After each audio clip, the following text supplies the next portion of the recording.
and I hear the first officer call out. And then the first officer jumps on the radio and he screams, "Holy shit, it's the goat man."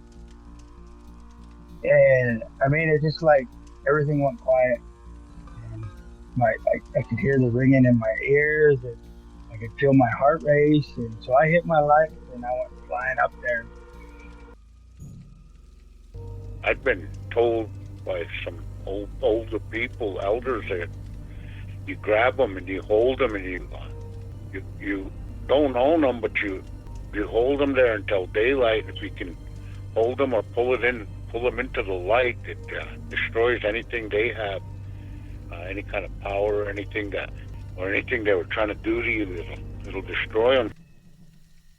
This guy was like bouncing, like, you know, like how you see people kind of getting ready to jig, you know how they kind of bounce? Yeah, he was like that way. He was just kind of bouncing, and he was just kind of going back and forth on one foot to the other.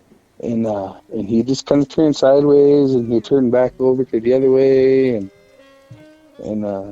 he took off. Holy shit, he jumped in Wanda. Welcome back. You're listening to Lodge Tales, and I'm your host, Rod Williamson. With your support, I was able to open us a new website. So the website is called lodgetales.com. I mean, that's where you can find it at. And so go out and check it out. I mean, I'm going to post pictures of some of the previous people that were on the show. And at some point, you know, I might be able to, well, with people's permission, put a picture of them up and just kind of show who they are. Maybe give a little, write a little spiel about who they are and where they're from and all that. That'd be kind of cool. So for now, this is what I have up on the website, and there you can contact us a number of different ways. You can leave a voicemail in case you have, you know, like a story you wanted to share. Then you could just go ahead and share it right there. This is a quick, 10-minute story, 15-minute, whatever it is. And, I could get it from there, and we can include it on future podcasts. So there's links to email us, and there's also an option to leave a voicemail. There's links in there to where you can still find Patreon to support us through that by becoming a member. Red Circle also has its own, one-time donation area that you could donate there if you really wanted to. But anyways, that's what's new with the podcast, and let's get on with the stories. So continuing on from the last podcast with a little mini series here of my stories, I wanted to insert one that I forgot about. So my brother and I, we were going to college up at the MSU Bozeman here, and we were in this one class in the College of Business, and the doors were open to the classroom, but I had this little digital recorder, and I was recording the lecture so that we could study it. We were driving down to Billings that day after school. Well, anyways, I could hear things on that as I was. So the class is over, we're driving to Billings, I got the lecture recorded, and I'm studying it. But I could hear something on there, this weird whistle. It goes something like this, like.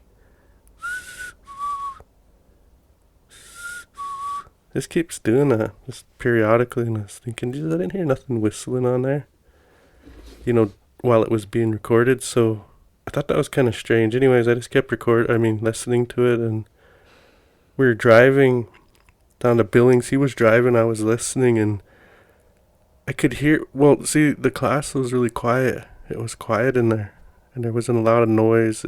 Everybody was in their classes. It was, the building was quiet too, so we could hear our instructor pretty good. And as I'm listening, I hear these, to me it sounds like heels maybe, or like hard shoes. But somebody walks up to my desk where I have the recorder at, because I can hear it come to the desk, right? It gets louder as it comes to me. What it sounds like is slams hands down on the desk and yells, "Get out." But it was a scream, and it was a woman's scream. I thought that was, I don't know, I gave it to my brother. I said, "Hey, listen to this." I played it back. I said, what do you hear? He says, yeah, it sounded like somebody walked up and said, get out. I said, I know. There was nobody, that yelled around in there. We showed our instructor the next day, had him listen to it, and he says, oh, the door was open. There was probably somebody walking by and yelling around, but there was nobody. We all knew it. That campus up there does have some stories to it. There is things that have been, reported up there, and people have known things to happen up there, paranormal things like that. But, yeah, I forgot about that one. I wanted to just throw that one in there. That one was pretty weird. But the audio I lost. I went to change the batteries, and I didn't realize that the memory is only stored while batteries are in it. I don't know, seems kind of counterproductive, but when I took the batteries out, I lost it all. So apparently I was supposed to download it all before I took the batteries out, and I didn't. And I lost that audio of it, which sucks. I wish I still had it. It would have been cool. So the next story that I have was about the warehouse that I worked at. As a flooring warehouse manager. I had just gotten a load of wood and hardwood flooring, and I think this one was like 5 pallets, but they're wide and somewhat tall, about 4 feet tall, roughly 3.5, 4 feet tall. And they're wide, they're like, I don't know, about 6 feet wide or so. And so I had them stacked up because we didn't have room anywhere in that warehouse. And so I had to stack them total, up to the ceiling. And I was kind of worried about them falling. I was taking every precaution I could to make sure they wouldn't fall. Like, I left the forks in the very top pallet. I jumped out. I went up to it. I shook the whole, tower to see if it would move. But those forks, since the weight was off of them and they were just kind of stuck in place on that top pallet, I knew it wouldn't fall and, I wouldn't damage all the material or anything. But I had to test it because I didn't want it to fall and be responsible for all that lost product or somebody get hurt down there. And so I went back to the office and I started receiving all of this wood that I just got. And as I sit down, I'm about halfway through it, entering into the computer and getting that paperwork ready to be turned in. And I had put the forklift away, was charging it again, and the floor was clean and clear. There was nothing out. So all of a sudden I hear this big crash. That all of that wood fell. It all fell. I just put my face in my palm. Oh God, what did I do? Now, I didn't realize. Well, I thought I was going to get in trouble for one, and two, I felt bad that I made such a rookie mistake, and that all that would fall that we just got. Well, I think to myself, geez, there's no one's going to pick it up for me. I better just go try and see what I can salvage, tell them what happened, and go from there. So I get up. Well, I leave my paperwork in there. I get up. I start walking out because, I could hear those boards. They skid plumb across that warehouse floor. That warehouse floor is about 130 feet wide. So all the way across that, it skid to the other side, over to that loading dock. I get around that corner and I'm thinking, God, I don't even want to look. So I'm kind of walking with my head down, like I'm really dreading it. I get around that side and I look up, expecting to see all that wood just busted everywhere, right? It was still stacked in place. Nothing happened to it. It was still there, but I heard it. I even felt the vibration. Yeah, that right there threw me for a loop. I knew I wasn't going crazy. I knew it happened because I could hear it. But when I get there and look, there's nothing wrong. And I smudged after that. I ain't gonna lie, man. I kind of got scared. I got scared and I busted out the smudge after that one and made sure that I cleaned myself off and everything, and nothing would bother me down there that night. I was hoping just a short-term fix for it, because I knew it needed a cleansing, that place. And because whatever was going on there was pretty bad. Well, for me it was pretty bad, but other things would happen. So I would say all of this started happening after the guy from the other side told me that there was a guy who had killed himself that used to work there. He said his name. He told me his name. And every time I'd mention his name after that, something would happen in that warehouse. Every time, like clockwork. So I'm pretty sure it was that person. And one night I was slammed. I had a lot of work to do, and I wasn't very, well, I was on a mission, so I didn't want to be bothered. So when that thing started peeking at me from the furniture side, and it was looking over onto the flooring side, see, I was on my hands and knees, and I was making an area rug. I was dragging that, well, it's like a sewing machine on wheels, and we have a concrete floor, and you just sew some edging onto the side of a piece of carpet where you make an area rug with it. And so that's what I was doing one night. And as I was on my hands and knees crawling around this thing, or the head of a man, but it was dark, like almost like a shadow, but it was really dark. It would peek around at me. Same thing on its hands and knees. It would peek at me from that other side. It's like a big threshold that leads through. It's like 6 feet wide itself, and it's big. There's no door there. It's just a big opening to the next side, to the furniture side. And he would look at me, and I'd stop, because I'd see him on my peripheral, so I'd stop, and I wouldn't move.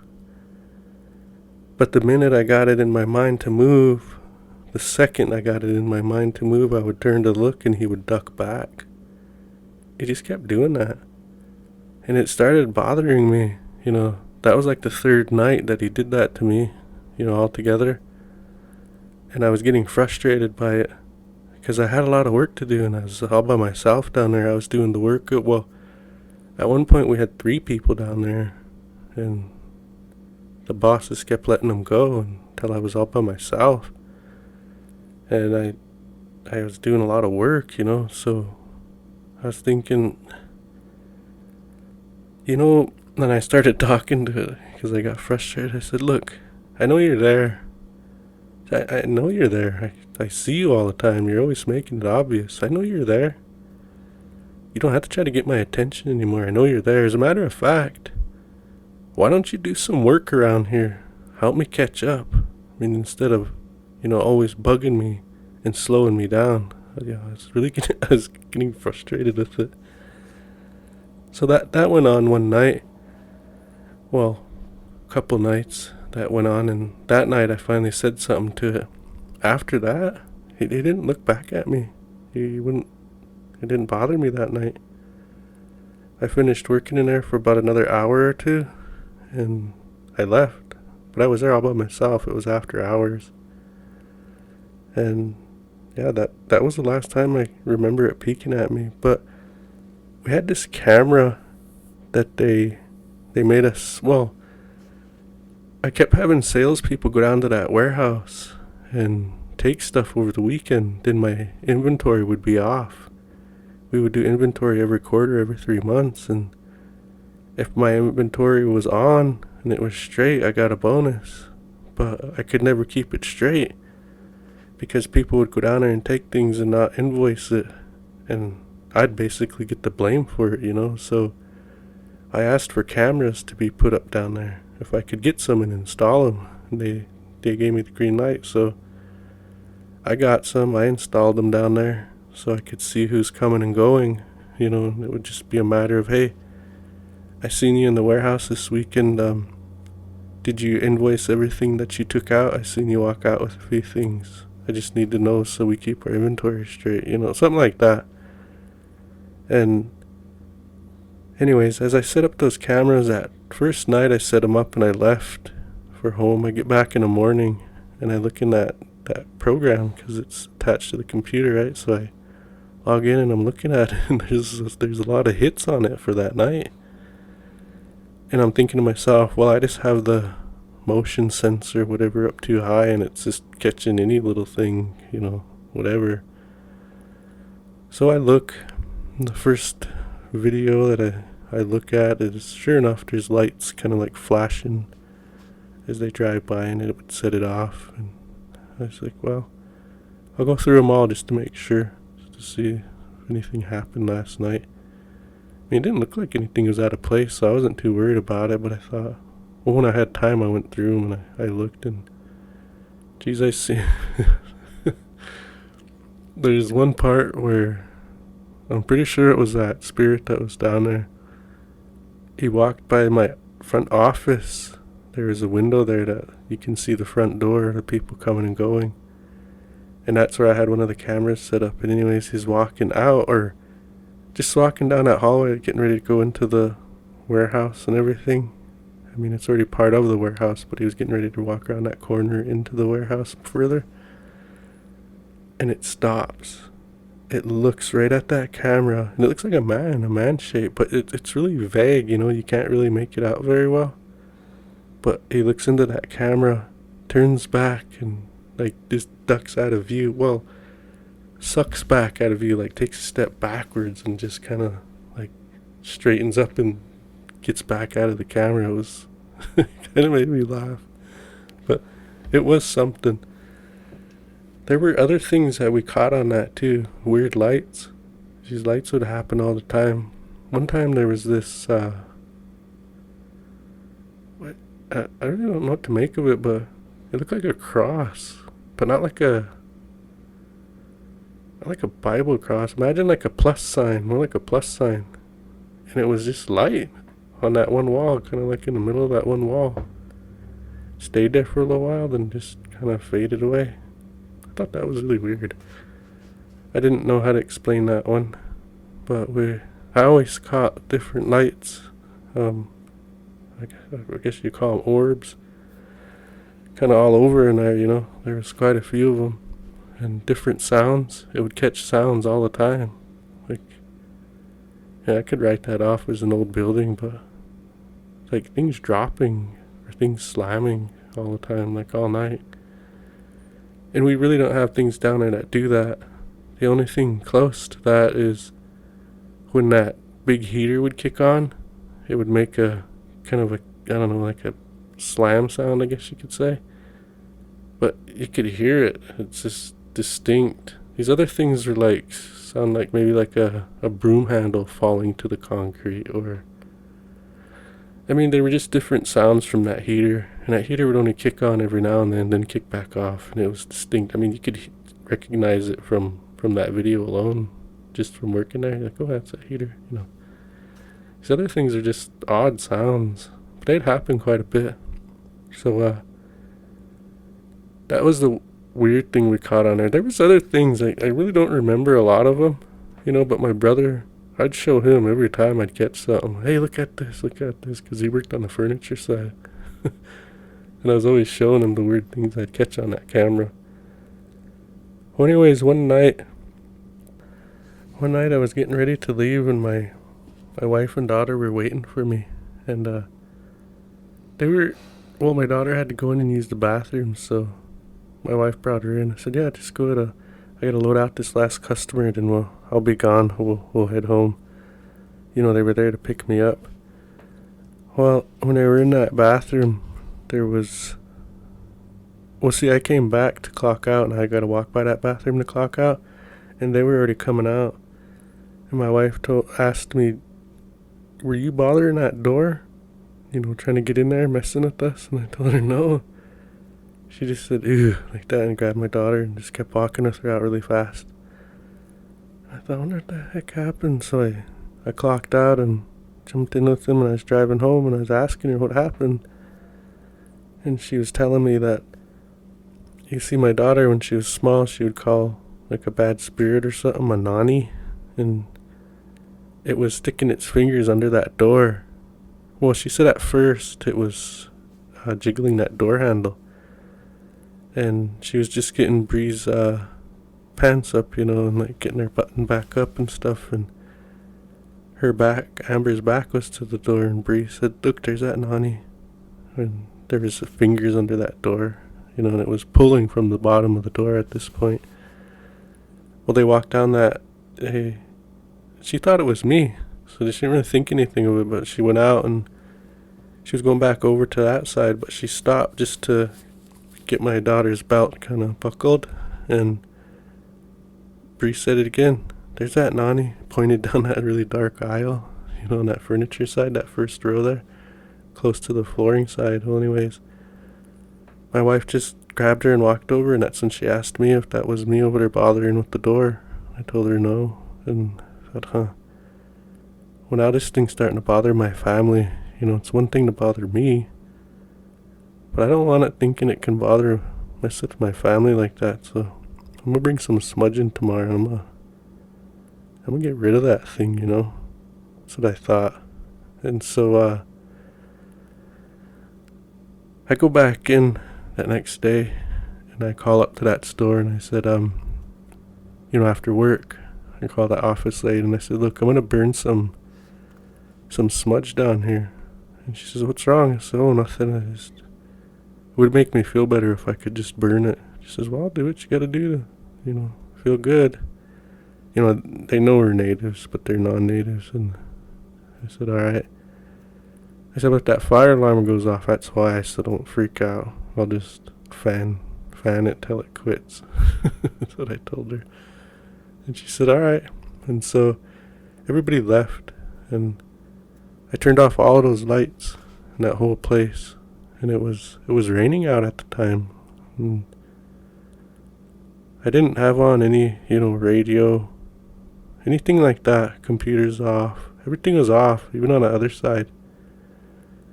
And I started in. I started with my prayers and everything and asking for protection. And I went through that whole place clockwise, first on my side. And I left that front door open. That's where I ended. Whatever was there, I was, telling it to leave out that door. And I went to the other side to do the same thing. And I was just going down those aisles, trying to flush it out, whatever it was. But, I was praying for it too. I wasn't just, trying to pray for myself or just, I was praying for it too. Whatever that bad thing was, or, whatever it was there, I was praying for it. Myself and that building, those grounds.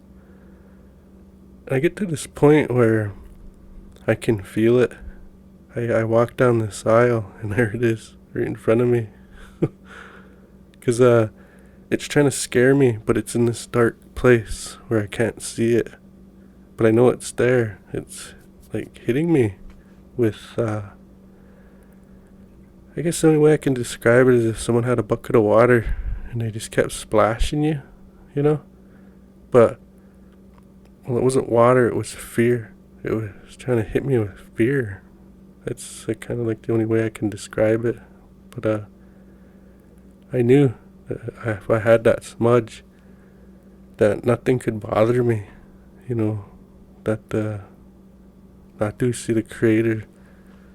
That the old man was with me, and he couldn't, whatever was there couldn't bother me. So I wasn't too, I guess, concerned, or I didn't really get that fight or flight too bad. It was there, but it wasn't, I kind of had it under control, I guess I'd say. I was managing it. But I stopped for a minute, because it just kind of like, I don't know, like I stopped, like I walked into it or something. I don't know, it was weird. And I just prayed really hard right there. And when I got done, I just kept walking past that spot, finished that whole place, closed that door.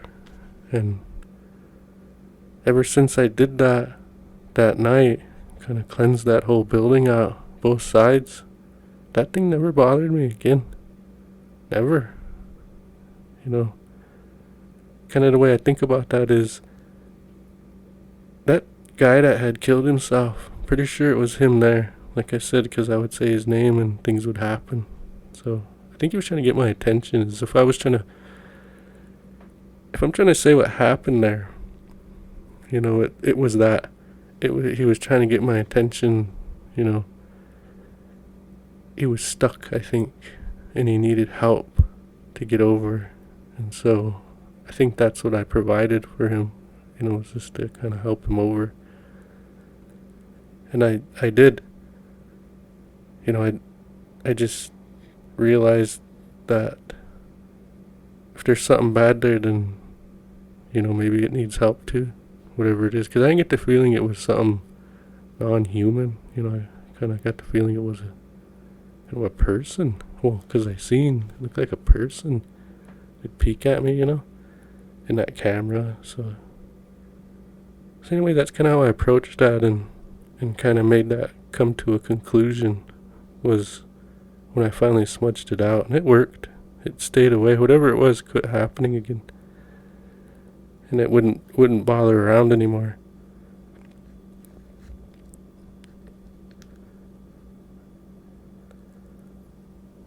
So, kind of moving on now from that warehouse and that whole time of all of that kind of spooky stuff that happened down there. So my brother and them, they kept getting bothered over at this place they used to live at down here in Bozeman, and I kept hearing the stories. My godson, which is also my nephew, that was there, and that kid pushed him, you know. His mom seen, my sister-in-law seen a little kid's arm push my nephew out of that little play tent they had. And she looked in there and she thought maybe those other kids are just being mean to him, but there was no kids in there. She was going to say, hey, you guys should, you know, don't play so rough, you know, something like that. And there was no other kid in there because he kind of sat back, Kason, he kind of sat back and he's, you know, kind of cried a little bit, like frustrated that he got pushed out of there. And anyway, so my sister-in-law said she didn't see anything in there of what was happening. So anyways, all these things kept happening like that. One time they seen an old woman outside by their tree, and it's just all these things just kept happening there. And my brother-in-law heard a boy and a girl playing, and, you know, because he would play those video games, and my brother and them all left to the store. Took everybody. He stayed to play those games. He got up to use the bathroom, and as he was going back, he could hear those kids playing back there, and he said, thought everybody had left. So he went back there to check in that room, and as soon as he got ready to open that door, that one of those kids said, shh, here he comes. And he opened it, thought he was going to see, you know, the other kids in there. There's nobody in there. So things like that just kept happening. And then, you know, kind of getting bad. It was getting bad.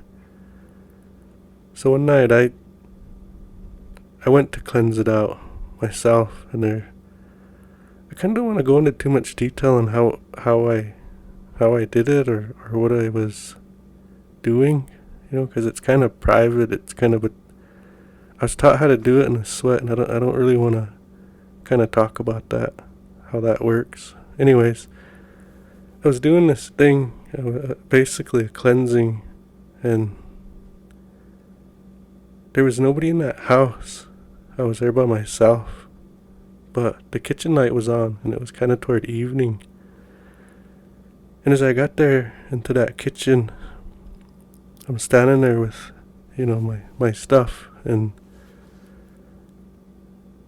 I was just thinking to myself, all right, well, I'm gonna go around this, I'm gonna do it like this, you know. I was thinking how I could approach it, doing it clockwise, because everything's clockwise with us. And I was kind of thinking how I should do it, but as soon as I got there, I looked straight ahead of me, and there was an old lady standing there with their head down, like right in front of me. And her hair was shaggy, kind of black, and like I could see white in it too. And she had this old dress on that was kind of, is must have at one point been kind of like white. Oh, it was really dirty and like burnt. Kind of, that's how it looked. And she was really, her hair looked kind of like greasy, kind of wet almost. I don't know. It was really kind of freaky, but I was just gonna walk past her and just keep doing what I was doing, cleansing, and as soon as I went to step around her, she took a step toward me. She went right into my face and lifted her head up. Like, as she stepped in my path, she lifted her head up like one fluid motion and was looking right. Geez, I don't know, there's about a fist between our noses. She was that close, looking right in my face. And I couldn't smell anything on her or anything like that, but I could see her, and her face was, I don't know how to describe it, old, dirty, maybe burnt in a few places. It's kind of, it was kind of like dark here and there. It is kind of freaky, I mean, it was, it wasn't too bad because, again, I was cleansing, so I had those things with me, those holy things, and I wasn't worried too much. And I looked her right in her face, right back at her, and I told her, I said, "You don't scare me." I said, "You're dead. You shouldn't be here." And I just stepped around her, and I walked down toward would be my brother and his wife's room, to start cleansing, out that way. And I made my way all the way around that house. Oh, anyways, as soon as I got into that past their living room into their bedroom door, I looked back and I didn't see her. She was gone. And thought, whatever, I'm just gonna keep going through here. I gotta get this done. And so I went into his bathroom, to his closet, through his bedroom, to his closet, back out. Down the other side, I was going big clockwise circle there, and, as much as I could make it. So I had to go all the way back down to the opposite end, where there was another kid's room there. And I finally made it all the way through there and back to where I started. And I noticed something in his closet, in my brother's closet, but I couldn't see it. There was something in there too. Way back on the opposite end of the house, and that'd be my niece's room, there was something in her closet too. And there was also something under her bed. Yeah, and I get to the next room, the other kid's room, and there was something in that closet. So, kind of like those, I don't know, those few places where there was things. There were other things there.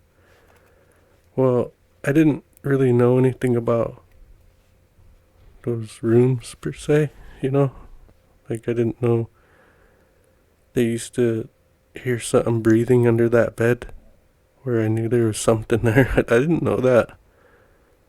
Later on, I kind of heard those stories about it. Also, they were really afraid of their closets. Well, I know down in the other room they were. And anyways, I remember my brother saying something about his closet one time too, but I thought that was... Anyways, what I did to that place, I don't even think it helped, because things just kept happening there. It got so bad that they had to, bring some people from societies down, the holy societies, and they were here, and we all went there. They painted our faces and blessed that place and chased whatever they could out of there. But even that was only temporary. They got bothered until the day they left that place, So whatever was there, I don't know, it was pretty strong, whatever it was. But I just knew something was happening to my brother, so I had to at least try to help. I had to. So this next story is it's a dream, and it's about my grandpa, but I thought I would tell it. So, my grandpa, he passed away in the early 2000s, and I was there with him when he did. It was sad, kind of don't want to go into too much of that. It's kind of personal. Anyways, so this is years later, about, let's see, 3-4 years later, maybe 5 years later. I have this dream, and I'm doing flooring. I'm installing flooring in this old country house, and he comes. I see him. He looks like a little sun, like a ball of light, like a sun, about beach ball size, and he's coming through this field, and I just know it's him. I don't know how, but I just know it's him. I'm really staring at him out that window, that living room window. We're watching him come up. And this house is way out in the country in my dream, and he comes in through this corner of this house. He kind of comes in behind me, and I know it's him, but at that point I don't want to stare, because it's rude. And I just, I don't know, I just felt good that he was there. And I have this pair of tin snips of his that I keep. They come with me in my tool set. They're on every job with me, And so I said, Grandpa, I said, do you know that I take you with me on every job I go to? And he said, yeah, I know. It was pretty cool. And as I'm sitting there just looking at those snips, I put them back down, and then I'm kind of curious about the other people that have passed and my dogs. And so I asked him, I said, well, how's Grandma doing? He said, oh, she's good. She's good. She just got back. I didn't know what that meant. Just got back. I don't know from what or what. I said, oh. I said, well, how about those dogs? How's Chopper, Peanuts, and the Scunny? Oh, they're all good too. They're good. He just kept saying that they were all good. But it wasn't much longer after that. I woke up. But I really felt happy that he came.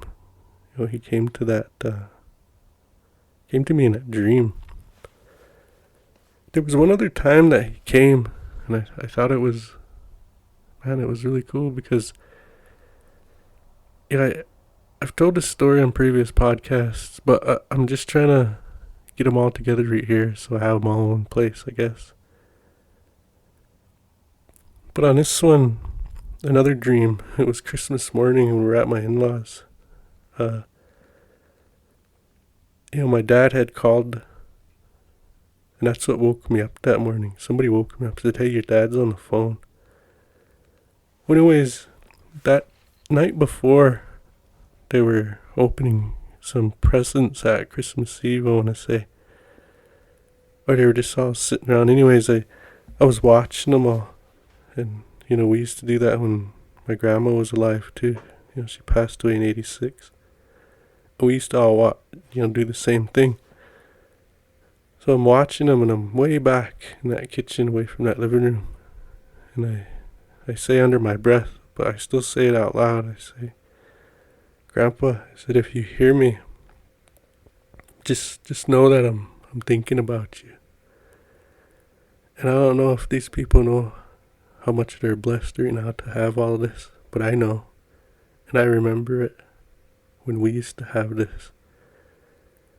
And I just want you to know, Grandpa, I'm thinking about you and I love you. And if you hear me, just give me a sign somehow. I'll know, just somehow. And if you can't, then that's alright too. Don't worry about it. And that's all I said. So that night I went to sleep. We made a bed in that living room, and that's where we slept, me and my wife. And I was dreaming, and in my dream it's one of those dreams where you wake up. You don't know that you're dreaming because you wake up. Like you come to and you're in some place new, but you can't tell you're dreaming. I come to and I look down at my legs, my arms. I'm thinking, what the heck? I had these kind of like these high moccasin looking things, almost like boots. But I know they were up high like that to protect against those stickers that were around there. That's why I had them up like that, like shin guards almost. Well, I was looking at my hands. I kind of had like this birch cloth looking thing on, but it was kind of long. I don't know, I was just looking at it. I was like, oh, cripes, I'm dark. I'll be out in the sun a lot. That's what I was thinking. And I just got back to it because there was these two boys that I was teaching how to run those buffalo through like a pyramid of rocks and run them. It's almost like you build a fence and you get them on one side and you run them through. And there was a little boy there. I was teaching him his spot, what he had to do, because he had to do a part of it like up front there when the buffalo get there. Anyways, he kept messing it up. He must have been about 8 or 9. The other boy must have been about 12. I must have been about in my 20s. And I was starting to get mad. Like, not mad, just like getting stern with him. Because I wanted him to succeed. And so I said, if you do that again, I said, your family's going to starve. And if you want your family to starve, then do that again. And they will. I was kind of getting on him like that, giving him tongue lashing. And as soon as we're getting ready to run through it all and do it over again, I was going to show him. And geez, I got pulled. Like I just straight off my feet backwards through the air. Like I was flying backwards. And the world was getting small, like a tunnel. Like tunnel vision, and it was getting ready to blink out, but that little boy cupped his hands over his mouth and he started yelling something. And I didn't know what he was yelling.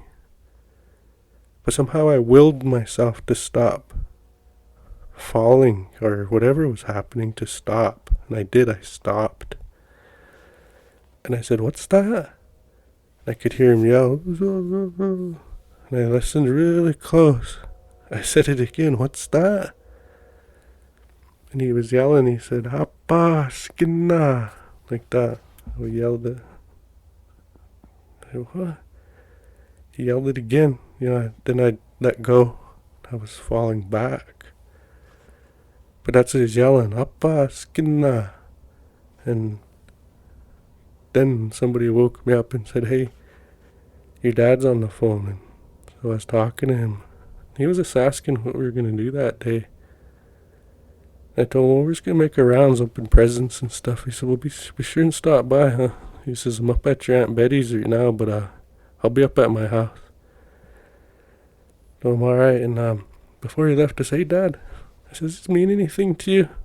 And I said, Appa skinna, like that. I told him. He says, well, now, let me ask your Aunt Betty. It might mean something to you. So he asked her, and she said, that's why you said Dad's Indian name. It means weasel horn. Appa skinna. So I knew that he heard me that night when I was talking, kind of missing them and thinking about all those times we opened presents there. I knew he heard. So back down here in Bozeman, I had this contract to do this old farmhouse, and this lady stayed there, and she was sick, and she always stayed in her room. She'd come down every now and then, but she'd have to walk down these stairs, and I knew it was kind of hard on her, so she was just kind of holed up in her room, kind of resting, and my helper was my brother-in-law at the time, and we were doing a kind of a wood floor in that house, replacing. It was a lot of work in there, carpet in those bedrooms. It was a lot of work. a lot of furniture that we had to move. Well, I told him, I said, hey, don't go up those stairs or don't mess around up there. And, there's that old lady that's sick, so just kind of leave that place alone at this side over here. Because we had furniture all over in there, in the way and stuff. So I didn't want him trying to go up there to take a shortcut through because, well, I just didn't want that lady to get bothered, by our sounds or as much as it was loud anyways what we were doing. But yeah, I just wanted her to be alright up there by herself, not being bothered. Let her rest. Well, anyways, we have all this stuff kind of barricaded. You have to pick your way through just right to get through those stairs up to her room anyways. But at the bottom of those stairs straight across was the bathroom we had to use. And we're replacing the vinyl in there too. And well, anyways, my brother-in-law was way in the back bathroom doing that one. And I was going to start moving up to this one after I was done with that kitchen. Well, I seen him walk by. He walked by and he went up those stairs. Oh, this guy. Why did he do, jeez. So I thought, I said, hey, I said his name, hey, Blue. And nothing. He didn't look at me. And I got up, man, and I went up there. Tell him, hey, come on, man, come back downstairs. Don't go up here. But when I went up there and I looked around, like he wasn't even up there. He was gone. I mean, I don't know. I just seen him walk up those stairs. I was kind of confused. Like, what the hell? Is he hiding up here? So there's no place for him to hide. So anyways, I went back down and I went back to where he was working. I hollered before I got there. I said, hey, Blue, yo. Okay, he was still in that bathroom. He didn't even walk by. I thought that was, there was something out there too, and it'd make it look like other people, like it could mimic how people looked, That's what it was doing out there, that thing, whatever it was. But it was at that old lady's house.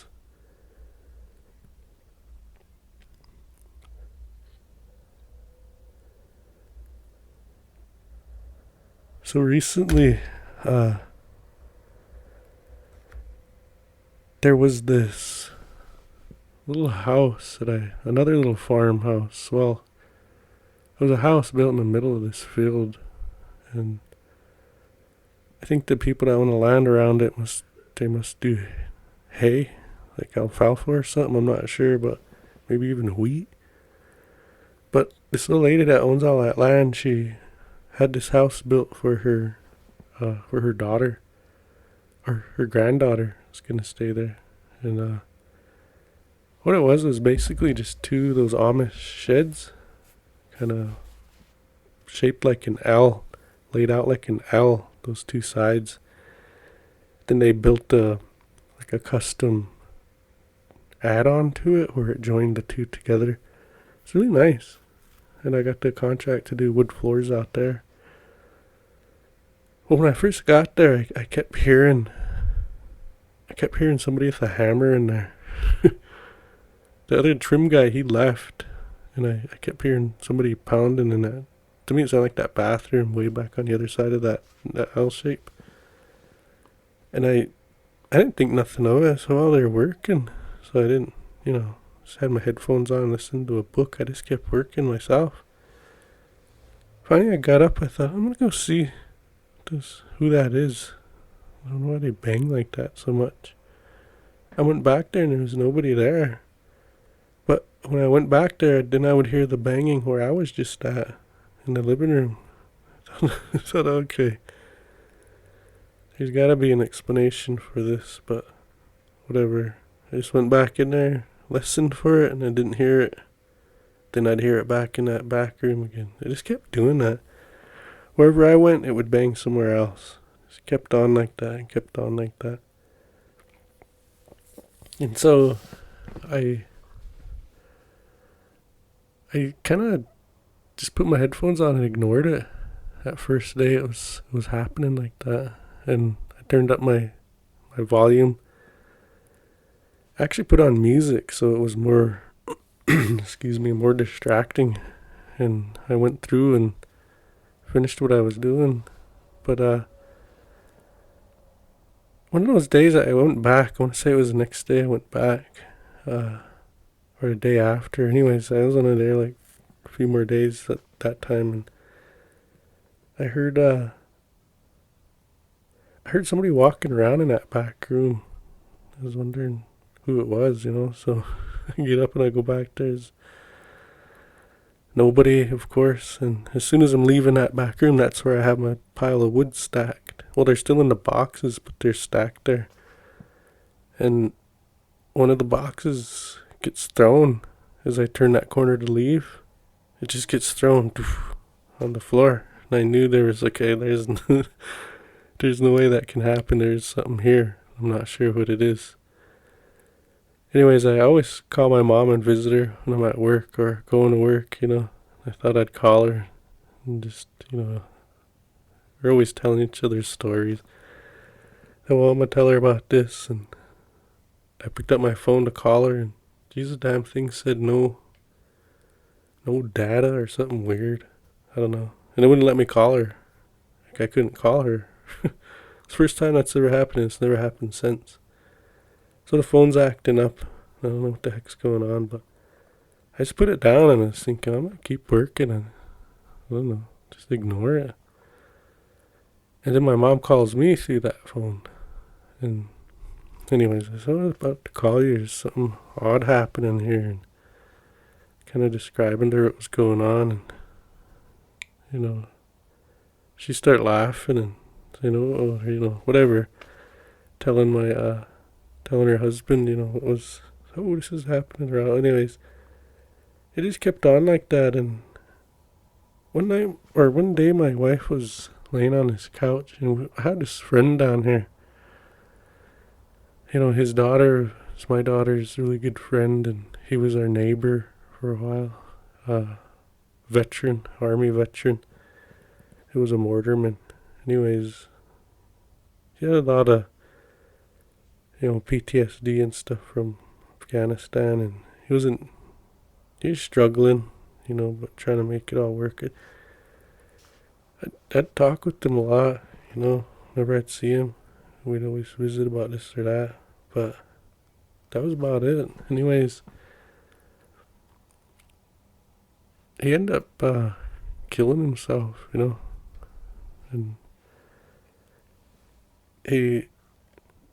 his dog died too with him. When he killed himself, his dog died too. But he didn't kill his dog, it died with him. I don't know how, but it's the same day his dog died. So my wife she had this dream, and she said, yeah, he come to this door to our house where we live, and he said, is Rod here? She says, no, not yet. And he says, well, when he gets here, he says, tell him to come see me. I need his help. And so I was thinking, wait a minute, is that him out there at that house trying to get my attention? I start thinking like that, like just trying to. So anyways, I go back and I pray. I pray for him. That house, I pray, smudge off and everything, and I go back out there and nothing happens. It's all quiet. No more bangs, more people walking around. No, none of that. So, I don't know. You can make of that what you will, but pretty sure he might have needed help, with something. Just struggling, having a hard time cross or something. So I prayed for my friend, and it all seemed to work out. At least I hope it did. So this last story that I have, I have more that I keep remembering and then forgetting, but I got the bulk of them out here, so we have them all. But I have a ton from my own family too, and I'm trying to get my wife to tell hers. She has a lot, and my brother, he'll be telling a lot of his stories too. One of my other friends is going to tell some stories, and I got some Bigfoot stories that I need to release yet. They ain't out from Wade Running Crane. He tells some stories. So anyways, this last one I'm going to tell is about my dad. He passed away in 2018. And so this is after that. I'm staying in this is before I bought this house, and at the time I'm staying in this little place with my crew, my work crew. Well, we're working, and it's like a little tiny apartment. Well, this guy rents out to workers, and so he rented to me that little place. And so one of those weekends, I'm getting ready to head back up to Browning and spend the weekend up there, and just getting everything packed up. My clothes and whatever the rest taken up, and I forgot something in my room, so I went back into my room, and as you walk back in there, you pass by the bathroom door, and the bathroom door was open. That bathroom mirror reflects right to the front door, so you can see the front door from there, right, as I'm walking into the room. And as I'm walking in, I see my dad through that reflection of the mirror. He walked through that front door, but he stopped, almost like he was saying, "Whoa, where are we going?" Just like abruptly stopped, and he was looking around, like kind of wondering what was going on. And I didn't look directly into the mirror. It was at the peripheral. And I thought, if I look, it's going to disappear. I'm just going to keep standing here like this. I don't want to leave just yet. Well, I end up looking. As soon as I looked at him, he didn't disappear in that mirror. He didn't. He stayed there. Man, I looked really good at him, Like a good glance. He was young. He wasn't sick anymore. He was, I'm still about, 25 or so. He looked strong, man. Like when I seen him, he looked like muscly, like big. And, shiny black hair. He was wearing his cowboy shirt and his Wranglers. And they looked new. Kind of newer clothes. His shirt was white. Had blue jeans on. Still had his glasses, but he looked, he looked really healthy. But as I seen him, I'm like, "Oh, Dad." Then I spun around to look at that door. He was gone. But I just knew he was there, gonna travel with me that day. Kind of felt good about it. It was good to see him, but, because I really struggled with this passing, it was a gut punch. It was a tough one, to get over. So, I want to release one more podcast tomorrow. It might be late. But yeah, we'll have one more out for tomorrow, right on Halloween. So anyways, thank everybody for joining us here. Thank all the patrons, all the listeners, as always. I really enjoy doing this, and I'm glad that you guys like tuning into our stories here. And thanks for all the support, and till next time.